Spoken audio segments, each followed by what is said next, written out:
Welcome to Success Matters. If you're enjoying the series, please tell others and don't forget to follow and subscribe. You'll be the first to hear when the next episode is published. My guest today is Patsy Harper. Traumatic experiences can be particularly devastating, leaving us feeling shattered, lost, and unsure of how to move forward. However, in the face of darkness, there lies an incredible potential for transformation. Through her vulnerability and honesty, Patsy offers insights into the process of reclaiming one's life after trauma, reminding us that healing is not a linear path, but a deeply personal and courageous undertaking. Her story will provide hope, guidance, and inspiration to those who may be navigating their own journey towards recovery. Join us as we embark on a transformative expedition, celebrating the power of resilience and the incredible success that can emerge from the darkest chapters of our lives. Patsy, thanks very much for joining Success Matters. You got in touch with me after listening to one of the podcasts and felt that you'd like to share your story. So let's begin with, you're currently a flight attendant, is that correct? That is correct, yes. Are we allowed to name the company? Yeah, of course you're allowed to name the company. Okay. Why not? With the world's best airline, British Airways. Okay. And how long have you been a flight attendant for? Right. Originally it was 26 years. Okay. Then I had a hiatus, and I've recently gone back in January. So you had a little break, and now you're back in the air. Yes. Well, COVID reasons, and plus I felt I needed to take a little time out. Right. So, yeah. Where do you fly? Long haul, short haul, bit of everything? Well, up until I left, I was just a short haul girl. I started out quick, and then I came up to Heathrow. Mm-hmm. And of recent, since I've returned, I'm now doing both. Oh, okay. All right, great. What's your favorite destination to fly to? Well, so far I've only done New York and Santiago, which is in Chile, and it was amazing. Those are the only longest flights I've done so far. Yeah. The rest have been super. All right, yeah. Santiago, I'd love to go to Santiago in Chile. I've not been to that part of the world in South America. Amazing, absolutely amazing. I had the fortune of climbing up the side of a mountain like a mountain goat, and volcano and the springs, the natural springs that they've got up there. It's absolutely amazing. Oh, that's brilliant. That's brilliant. Yeah. So as we were preparing for this, you had said to me that you had some mental health challenges that had nearly cost you your job. And what we'd like to explore, of course, on today's episode is about mental health and mental health issues. So if you're able to, could you share what happened, the background to it, and really your story? Right. Well, it happened around, I suffered an assault during some treatment. Right. At a hospital. And I think what caused the problem was that when I was assaulted, it came from a place of a safe haven, rather than someone who expects to attack you on the street, a mugger or something. So I wasn't prepared for what happened. Right. And without going into all the details, it caused me to go into shock. Okay. And I then ended up suffering with PTSD because of it. It set off panic attacks, claustrophobia, fear of being around people. I became reclusive, agoraphobic. I did a whole 360 in my personality, from being out in person to this person not even wanting to open the door to someone. So, and it had a real mental impact on me, because on one side, I was still that gregarious, extroverted person. But then on the other side, I didn't want to go out. I didn't want to put myself in that position again, because basically it was like, you only have the fight, flight response. Yeah. Yeah. And having spoken to many a therapist, basically my brain went into constant flight mode because Right. I didn't do anything to protect myself. So it took over. So I was in this constant state of flight. And that's what basically happened. So you were in somewhere that was really supposed to be a safe space, with someone who you should be able to trust, and that was all broken in this assault, and that really affected you. Yes, it did. It did. Right. And the flight's response, how did that manifest itself in you? When it happened, I froze because my brain refused to believe what was happening. I wasn't expecting it. And I think it was very surreal when it happened because everybody was acting like everything was okay. And it wasn't. And they were ignoring how I was, my responses. So I was like, did this just happen? My brain was like, did they just do this to me? Am I imagining things? So I think the flight response came into effect because I knew they'd done something wrong, but my body refused to communicate that. So when it realized what had happened, it went into a constant flight mode. So no matter what it was, no matter where I was, it was constantly perceiving danger before it got there in order to stop what had happened to me happening again. So Right.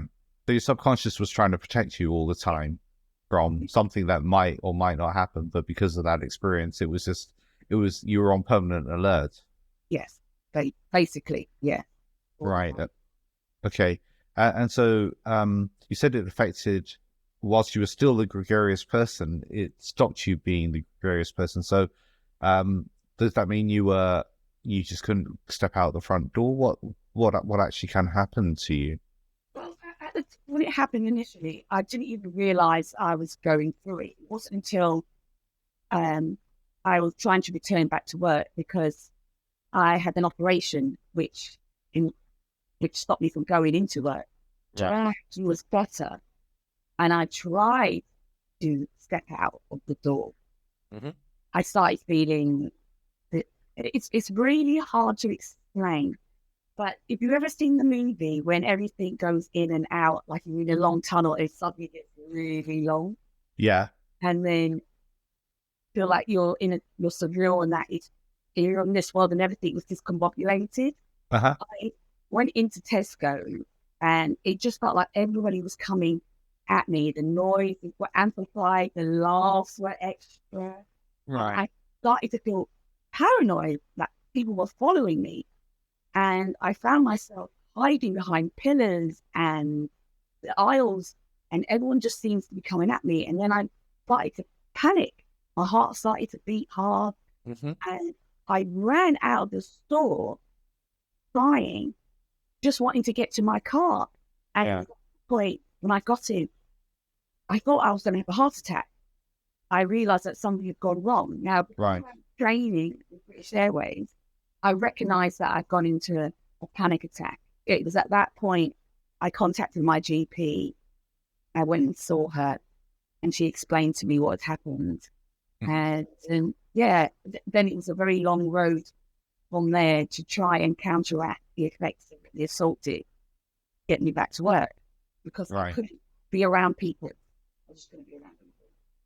Which is tough in your job, right? Because you're around people in a very enclosed space for quite some time. So, Exactly. I can imagine. Were you actually able to during this period? Were you able to go back to work and fly, or were you so your body stopping you so much that you couldn't do it? It took me 14 months to return back to work. Right. And it had to go in stages. So basically, I had to desensitize myself. So I had to go back to the beginning and learn how to be around people. So I would introduce myself to small groups or to people who I knew and see how I felt, because I couldn't go shopping. I couldn't do any of that. Someone had to go with me or go for me. So I would go to places that were familiar, let my body feel okay, calm, that nothing's going to happen. And then slowly but surely, I got to a point where I was able to go back to work, but not flying, but be in some place where it was really open so that if anything happened, I could fly. Well, flee, that's the expression. Yeah. And so I was on the ground for a little while, and with a therapist's help and VA's help, I have to say that the VA were very good in allowing me to do these steps. Right. I was able to slowly go to the aircraft, feel the people coming towards me, and then get off.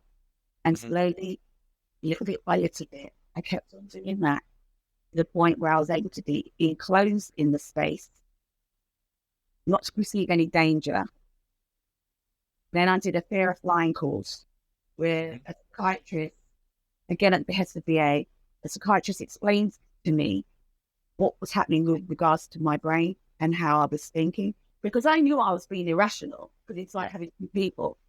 But your brain, it just basically took over what I wasn't able to do.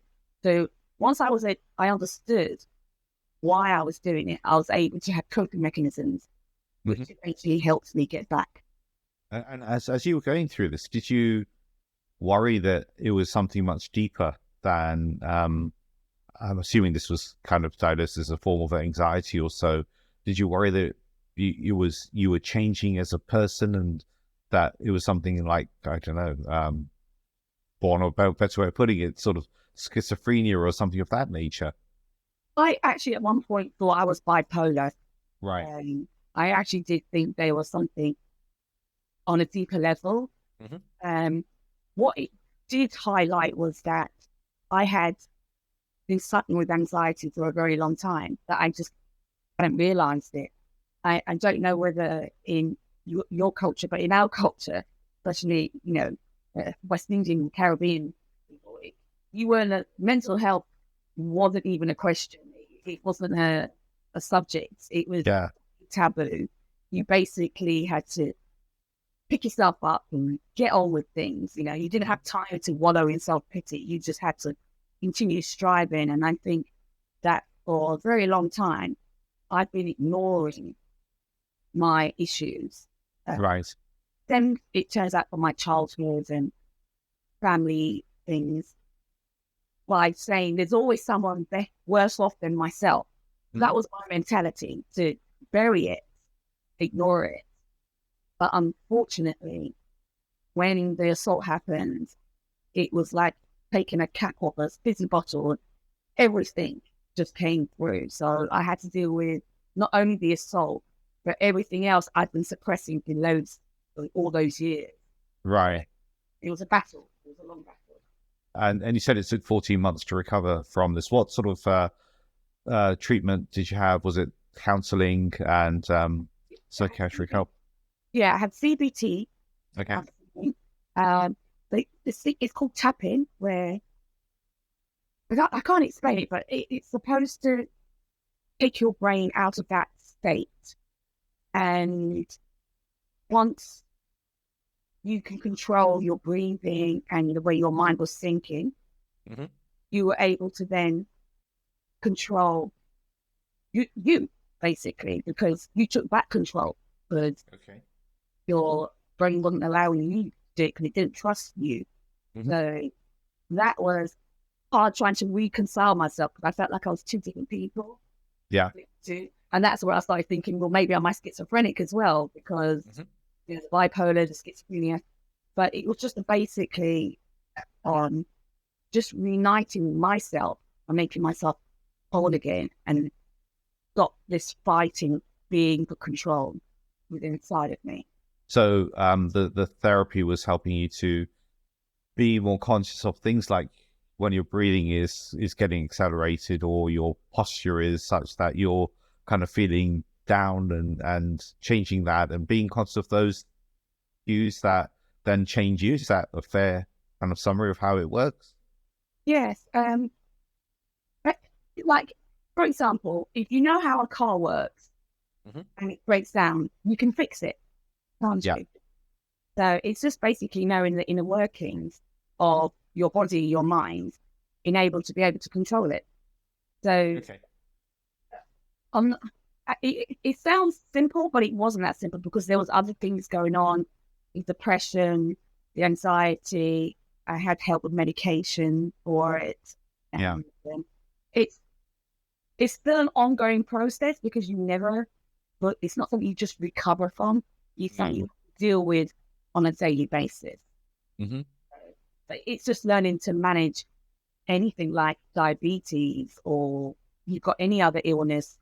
You have to take, if it's diabetic, you have to take insulin. You have to know when to take insulin. You have to recognize if you've got to go hypo or hyper. It's Yeah. basically something that you live with. Okay. So as you say, now that you know how it works, you can do something about it, and it's always going to be there in the background, but you're just now conscious of it. So therefore, you can deal with any issues that come up, which is that's great. So you started back to flying and back to work after that, but was there any point in time where you thought, not only is this going to kind of like, am I a dual personality, but this is going to affect my job, this is going to affect my house, it's going to affect all these other things. Did that add layers of pressure to your recovery or how you felt? Yes, because of the claustrophobia and agoraphobia, it it did manifest itself every now and then. And even though I got back to flying, I didn't want to go anywhere too far. I became attached being at home because I'd been at home for so long. Yeah. It affected my job in the fact that I didn't want to night stop places that I didn't know. I didn't want to be alone down room where I wasn't aware of the area. And so my brain didn't want me to be anywhere other than where I was familiar with. So, Right. Part of being a flight attendant is staying down road, enjoying the places, Yes. the cultures of other countries and stuff. And I was denying myself that because I didn't want to be away from home in a place that I didn't know, couldn't protect myself. Then it was this constant worry to do what I love and desire to protecting myself. So I did clash with British Airways with this. And that was one of the reasons why I took the hiatus when it came and the opportunity came around. Yeah. Had COVID, yes, it did a lot of things, a lot of bad things, but out of it came, for me, a good thing because I was able to step away from that, do other things, enjoy other things that I would never have done had I stayed.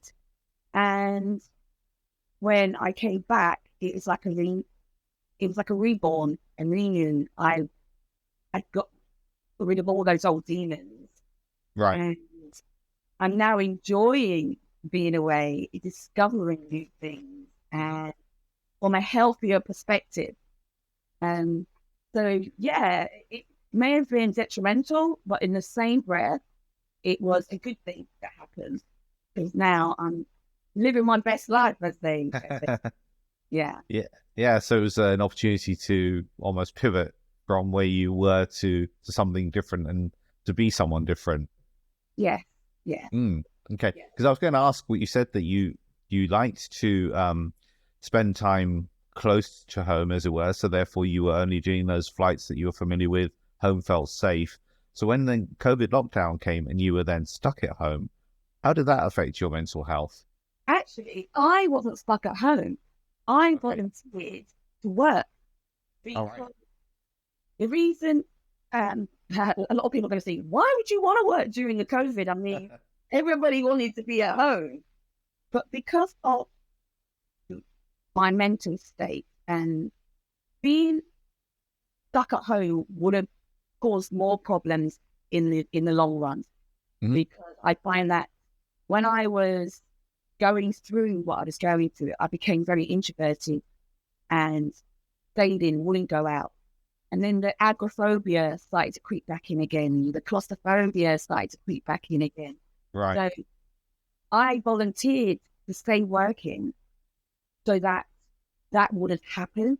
I had to have a routine. I had to be normal, so to speak, because had I not, being on my own would have just set me off again. So I don't have any kids. I don't have any dependents. So I also thought, well, why stay at home? Allow someone else who has dependents, children, to stay at home. Well, I volunteered to stay at work. And I have to say, I enjoyed it. I actually enjoyed it. It wasn't a problem for me. I had to have a sense of normality. Yeah. So it helped you in your mental health to keep going, right? And to do that. But it wasn't pushing on through, which is what we touched on earlier, where people say you got to push on through. You're doing it with a specific reason, not ignoring it and pushing through. Yeah. Okay. Yeah. All right. And you touched on as well, different cultural aspects towards mental health and how, particularly in the West Indian community, I think this is true for many communities. You're expected just to push through and just get on with it and not wallow in your self-pity or whatever it is that people will kind of say to you. How did you handle that with friends and family from your community that, maybe were thinking, well, what's wrong with her? Why didn't she just carry on doing what she was doing? I love my family, and thankfully, there was a lot of experience within my family of mental health issues, or understanding of people who are going through something, because my nephew is autistic. And so if anyone has a sibling or a partner or anyone who gets stuck with autism, they understand that there are challenges with that. And so thank you, my family were very clued in on everything. Parents, not so much so, because of it's basically lack of understanding and not knowing what was going on. So, but once they were educated about it, they pretty much rallied around me. But I did find out who my friends were when I was going through that, because there were those who helped and there was those who couldn't, because they didn't understand. So they stepped back. Right. And which was hard to deal with. But in the same breath, it was a blessing, because I knew who I could rely on.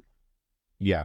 And focus my concentration there, rather than on people who were fair weather friends. Right. The title of the podcast is Success Matters. So having gone through what you've gone through, how has your idea of success maybe changed? What does success mean to you now? Having been through what I went through has made me, can I say, more determined? Okay. Just to do things. I don't want to be the richest person or the prettiest person. Just to live, just to do, because it made me realize I went through some dark moments, dark moments, and I honestly didn't know if I was going to get through them, but I did, with the help of the right people and friends and family. I did get through.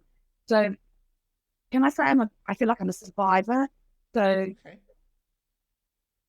and if I had given up, I wouldn't be back where I am now. And having had the experience, I think it's enriched me, because I feel now I'm more able to empathize with people. I don't immediately jump to assumptions and conclusions if someone's having a bad day, that they're just a miserable person. I'm more inclined to think what's going on behind the curtain, like in the Wizard of Oz, peek right behind, ask them for a minute, are you okay? Is everything okay? Because you just don't know what someone's going through. And I think a lot of us in life go through wearing this mask that everything's fine, and it's not. I think it made me more empathic to people, and which has enriched my job because I'm always with people. So I'm less inclined to judge or to react. I'm more inclined to now ask a question and be sympathetic and not to take everything so personally, because a lot people aren't polite anymore nowadays. A lot of people are not polite. Let's put it on. Yeah. And so I'm not so easy to react nowadays because they could be going through something themselves. So it's chill. If anything, it's chilled me out a little bit. I'm a lot more, and I feel more enriched for having been through that experience. So I've taken what was a negative and I've made it into a positive. Yeah. And I've gone back out and I'm doing things that I was too scared to do. So Right. during all of that, I joined up for supporting artist work now. And that was by a pure fluke because my therapist sent me on a task. He was like, right, one of your tasks today is to go somewhere where you don't know and be around people you don't know. Get onto public transport and go. Right. And there, Where did you go? I did. There was a casting for, I think it was an Idris Elba film. And I went. And Sanjay, when I got there, it was madness. And I thought, right, I can either sink or swim right now. Okay. Swim. And because I chose to swim and push through my uncomfortableness, I actually got through to do the casting. Okay. Unfortunately, I wasn't chosen because I forgot to reply and say, yes, I wanted to do it. All right. Because it was my first time and I didn't know what the parameters were. And after that, I was like, wow, if I could do that, I could do anything. But because I went through and pushed through, I got signed up and I was able to then get more stuff coming through. And I've gone on to do more movies, films, TV, something I've always wanted to do, but wouldn't have done it had this not have happened to me. Because that fear stopped me. So I overcame my fear. Because everyone thinks, oh, you're very outgoing, you know, you must be this really confident person and etc. Yeah. But deep down, I wasn't. I was quite shy. And so this has made me reach the things that I may have not done had it not happened. So I've turned it from a negative to a positive. So I'm talking to a future superstar then, am I? Well, I don't know about that. I am thinking about it. Okay. You know, I've done this. Okay, what more can I do? So I'm gonna give. I won't say no. You never know. You never know. No. I'll be looking out for the photos of you on the red carpet at the Oscar ceremony or Cannes Film Festival. Yeah. I mean, unless you try, you're never going to know. And I think people's fear is failure. But even if you don't reach those echelon heights of being a Denzel Washington or Whoopi Goldberg or one of those people, at least you said you tried. That in itself is an accomplishment as far as I'm concerned. And that is my level of success, is that I tried. Yeah. I gave everything can go. And I didn't say, no, I can't. I said, I will try. Yeah, perfect. No, that's really great. And what you said there about fear and failure, it is the fear of things that holds us back, isn't it? And we often put so much of what could go wrong rather what could go right if we try it, right? And that's the important thing, what could go right. That's great. Thank you for sharing that. And thank you for being so open about the depression that you suffered and what happened. I always ask a guest to ask a question for my next guest. And the question that's been asked for me to ask you is, what do you think those who love you will say about your success throughout your life in your eulogy? They would say that I was always up for the challenge. Okay. And that I didn't let fear hold me back.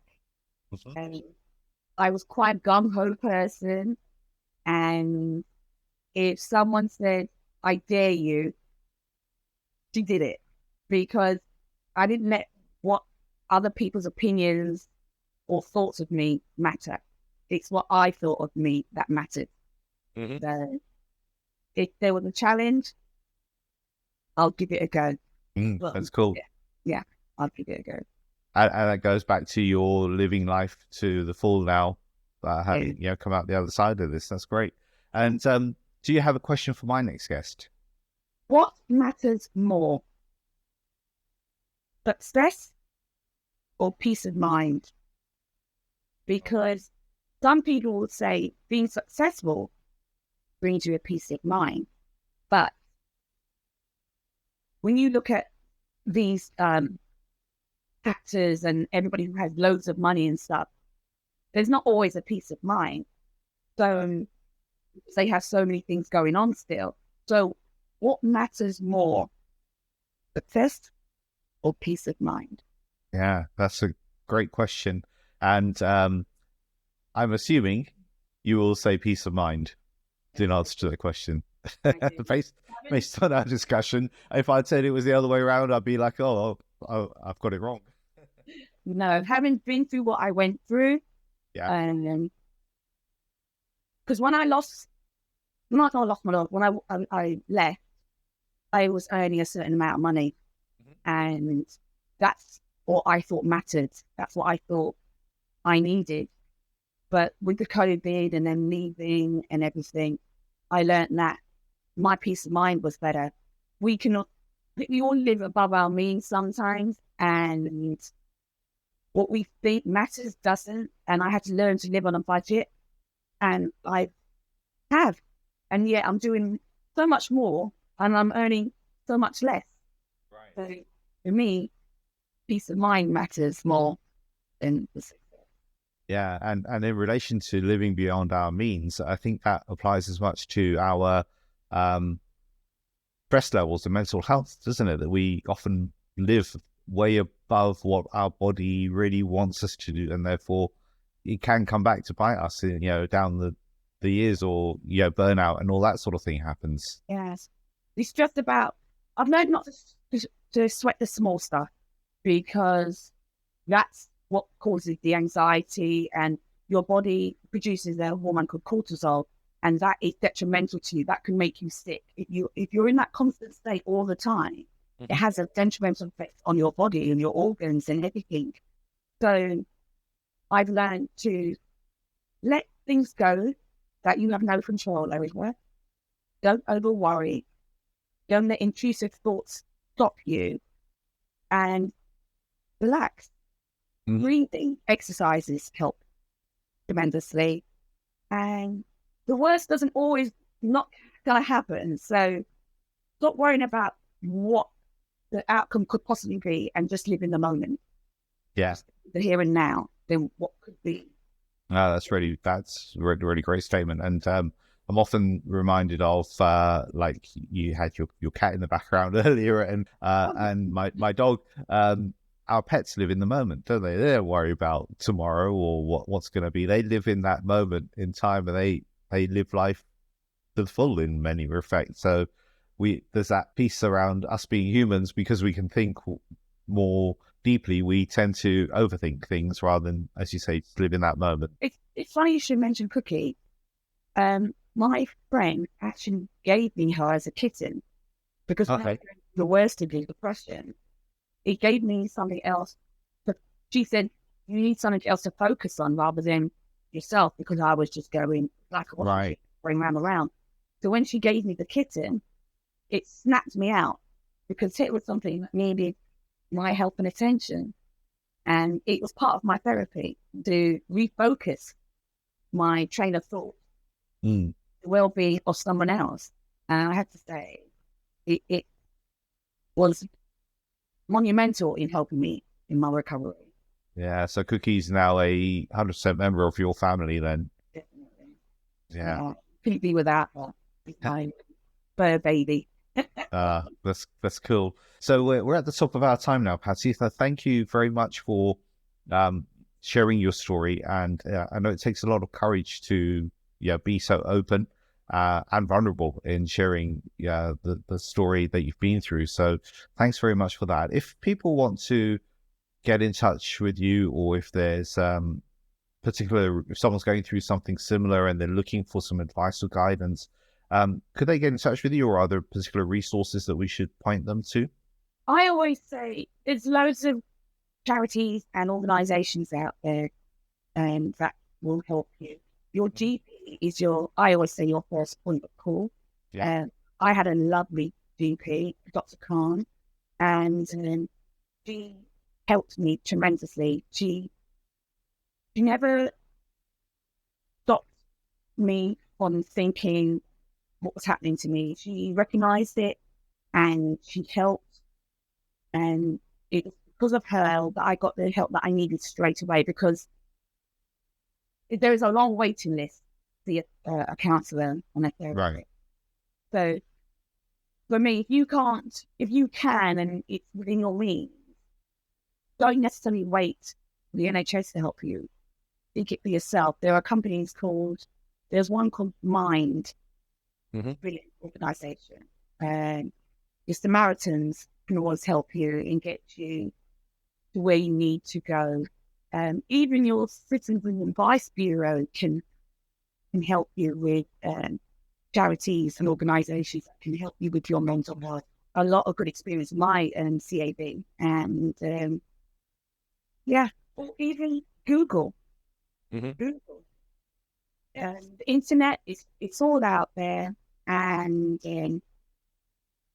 it's whether or not you want to put yourself out there, because a lot of people are frightened of the stigma of being labelled with a mental health issue and stuff. Because in the olden days, if you admitted to something, depression or anxiety or any kind of mental health issue, it affected your job and your livelihood. Yes. One thing about nowadays is that there's a lot more awareness, and you can't be discriminated against. Discrimination is limited against you for having a mental health issue. So, yes, Mind, Samaritans, Citizen Advice Bureau, your GP, definitely your GP is your boss point of view. Yeah. Thank you for that. And thanks once again for your time, Patsy. It's been a fascinating conversation. And where are you flying off to next? I'm going to Houston. Well, I look forward to seeing videos of you line dancing down in Texas. Well, C- how many days to lift off? So I'll be shooting off on Sunday. So it's my first time, so I'm really looking forward to it. Oh, that's brilliant. If you'd like to find out more about how you can find your success, contact me at info@successmatterscoaching.com. That's info@successmatterscoaching.com.